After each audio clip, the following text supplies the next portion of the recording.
Previously on Harbor Haven, the truth surfaced, but the full story remained buried. Now, everything comes together. Every clue, every lie, every secret. Welcome to episode 22. Let's open the door to the story with our storyteller. Welcome to the Harbor Haven Mysteries series, Volume 1, The Rolling Pin Conspiracy. This is Chapter 22, titled The Rolling Pin Conspiracy. Let's continue. By the time the truth finally emerges, Harbor Haven no longer feels like the same peaceful town it was only days earlier. Secrets that once remained buried beneath friendly business relationships now stand exposed. Money that quietly moved through the town has left a trail no one can ignore. Clary stands inside the bakery once again, looking out at the streets where the investigation first began. What started with a single body in an alley has uncovered something far larger. And the name people will eventually give to the entire affair will become part of Harbor Haven history. The Rolling Pin Conspiracy. News travels fast in Harbor Haven, and the events of the previous night have already spread through coffee shops, hardware counters, dockside conversations, and kitchen tables. Across from the harbour, Finch's Harbour Bakery glows warmly against the grey morning sky. Inside, the ovens hum with steady heat. Butter melts on the griddle. Cinnamon and yeast mingle with the dark scent of fresh coffee. The front room slowly fills with the sounds of chairs scraping and quiet conversations. Clary Finch stands behind the counter, rolling dough. Press, fold, turn. The same rhythm she has used every morning for years. But today her hands move more slowly, because last night ended something, and began something else. The bell above the door rings. Mrs. Dotty enters first, just as she always does, wrapped in her blue cardigan with the look of a woman who has already collected 3 rumours and intends to confirm at least 2 of them before noon. Behind her comes Owen, then 2 fishermen from the marina, then the retired teacher with the folded newspaper under her arm. They take their usual seats, but the conversation today carries a quiet intensity. Everyone is waiting. Clary pours coffee.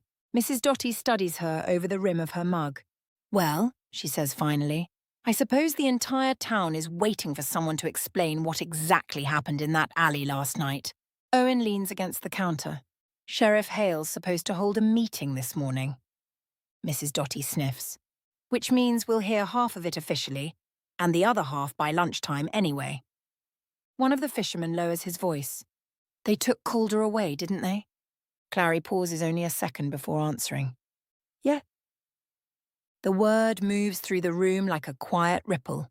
Travis Calder, the Harbour Project's respected developer, the victim's business partner, now under arrest for murder. Mrs. Dotty shakes her head slowly.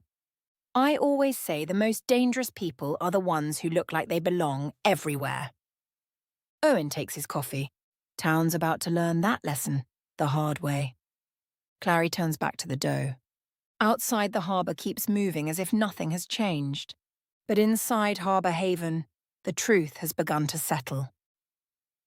Sheriff Hale arrives shortly before 10. Deputy Marsh follows behind him carrying a folder thick with documents. The bakery quiets almost immediately. Hale removes his hat. "Morning, Clary." "Morning, Sheriff." He glances around the room. "I see the town's already assembled." Mrs. Dotty lifts her cup. "You might as well save yourself a speech and start explaining." Hale sighs. "You're all going to hear the details at the community hall in a few minutes." "That's too far away," Mrs. Dotty says. Owen chuckles. She means emotionally. Hale rubs his jaw. "Fine, I'll give you the short version." The room stills. Travis Calder was arrested last night for the murder of Harold Finch. No one speaks. Hale continues. "The confrontation happened behind this bakery. Finch discovered irregularities in the Harbour Project's financial records and confronted Calder about them." Owen glances toward Clary. "The money." Hale nods. Calder had been diverting funds from the Harbour Project accounts for over a year.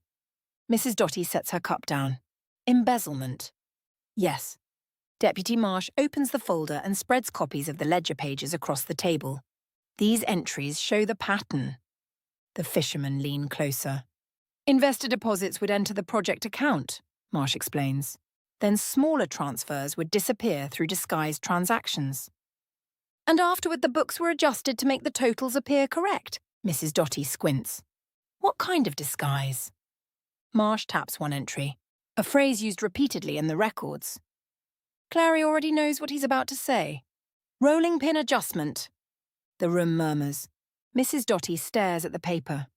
They hid financial theft inside bakery terminology. Owen shakes his head. That's bold. Or stupid, she says. Hale folds his arms. The phrase masked diverted funds. Clary looks down at the table.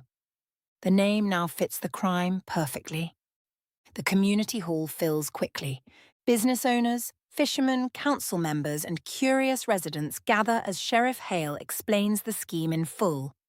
Deputy Marsh places the financial records on the table. The harbour project appeared stable because outside investor deposits filled the gaps created by the missing money. A councilman raises a hand. The investor knew? Hale nods grimly. Victor Langford. The name spreads through the room like a shockwave. Langford, the quiet investor who helped fund the harbour improvements. He helped stabilise the books, Hale continues. His deposits made the missing funds harder to detect. But the fraud itself was managed locally. Everyone understands what that means. Calder controlled the records. Calder moved the money. Calder killed the man who discovered the truth. The room sits in heavy silence. Finally, someone asks the question that matters most. How did anyone figure this out? Sheriff Hale turns slightly toward the back of the room, toward Clary. She followed the pattern. The town turns to look at her. Clary suddenly wishes she were back in the bakery kitchen. That evening, the bakery is quiet again.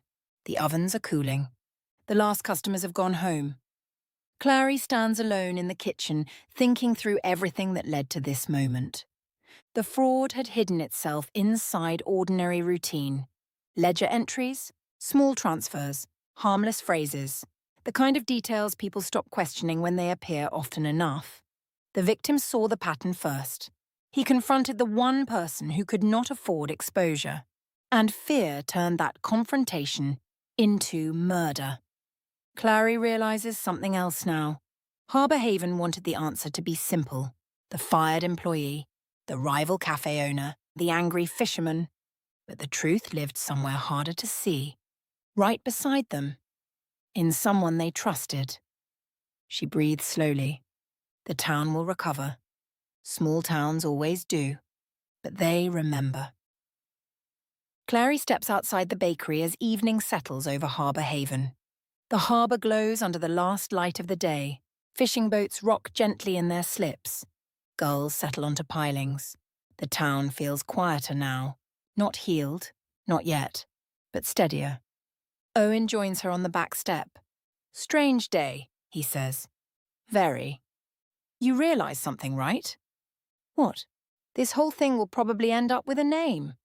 Clary looks toward the harbour. What kind of name? Owen grins slightly. The kind people say every time they tell the story.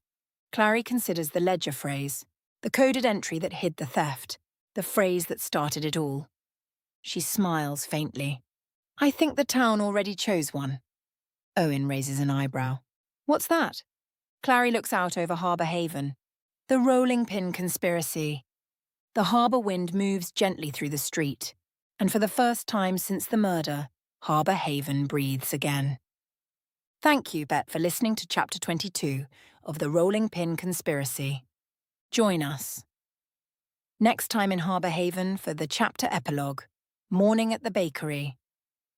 And, know in Harbour Haven, the ovens may cool, but the mystery never does.